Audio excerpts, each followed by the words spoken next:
going to become an international art thief.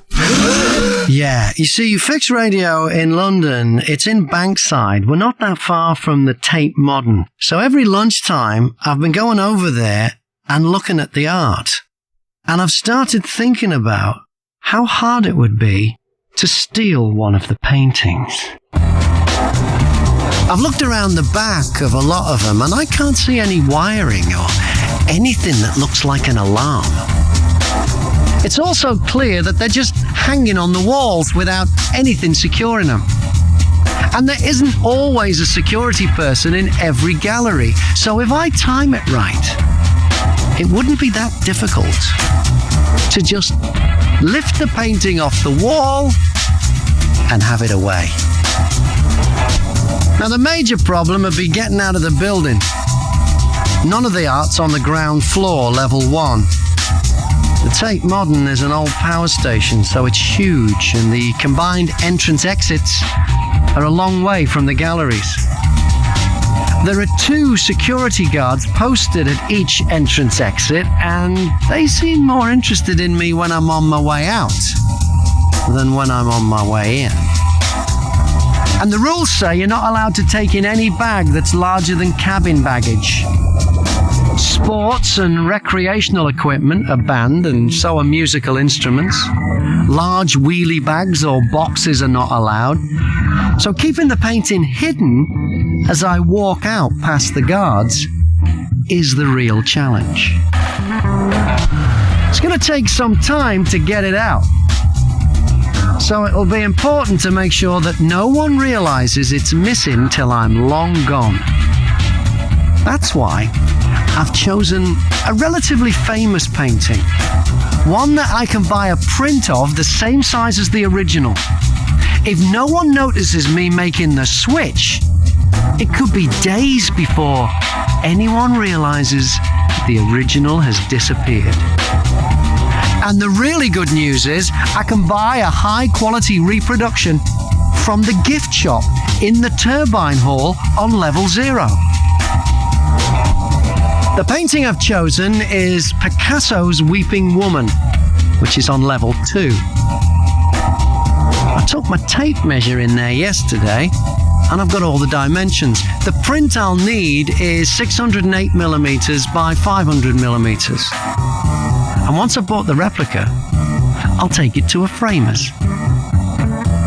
With the photograph I took of it hanging on the wall in the Tate last week, I'll get them to put it in an identical frame, the identical size, which I measured as 847mm by 739mm by 86mm. Now, I need 2 accomplices. One to cause a diversion, and the other to play the part of a person with a disability. I'll get a wheelchair. I'll get it adapted, so there's a compartment behind the seat, just the right size to slot the replica or the original painting in from the top. And to a security guard, it'll just look like a padded seat back. So, I'll place the wheelchair with accomplice 1 on board in front of the weeping woman. I'll put the brake on and wait for accomplice 2 to accidentally knock over the awkward metal sculpture in the gallery next door. The people in the small gallery where the Picasso is hanging and any security guards will walk through to the other room to see what all the commotion is about. That's when accomplice number 1 will get up out of the wheelchair and just take the weeping woman off the wall. At the same time, I'll pull out the replica from the compartment behind the seat and we'll have it hanging on the wall in the Tate Modern before accomplice 1 slots the original into the compartment behind the seat on the wheelchair. Then I'll just wheel accomplice number 1 and the painting to the lift, get out at level 1, and wheel both of them past the security guards at the nearest exit. The really good news is, I'm unlikely to get caught.